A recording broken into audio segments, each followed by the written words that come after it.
I gave my life to Christ at 6 years old, got saved and everything. And then I asked God, what do you want for my life and everything. So then I was given two sets of boxing gloves for a Christmas present when I was like 8 years old, 8, 9 years old.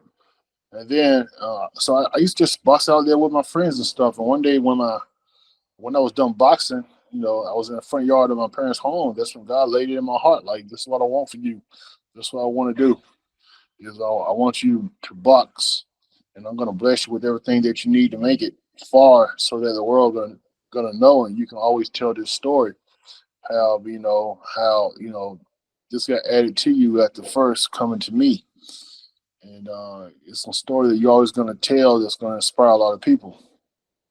So I went to the house and told my parents that God had told me that in my spirit and spoke to me in the front yard. And my parents told me no, I couldn't box. I just was gonna go get educated and go out here in the workforce and do all of those things. And I told my parents that's exactly what I was gonna do. I had a dream of being a businessman. I told them I would definitely go to college and come out and work in the corporate world and get a job, and that I did. And but they told me no. The sport wasn't cut out for me.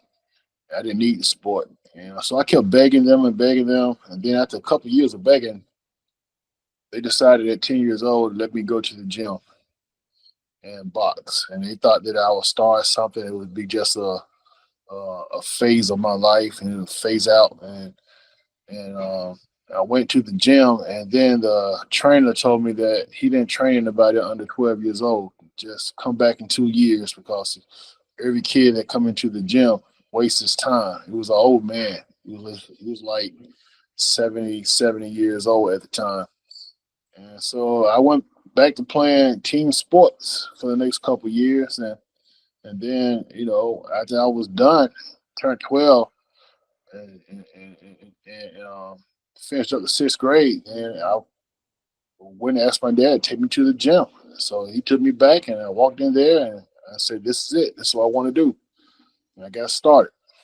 So that's how I got started boxing.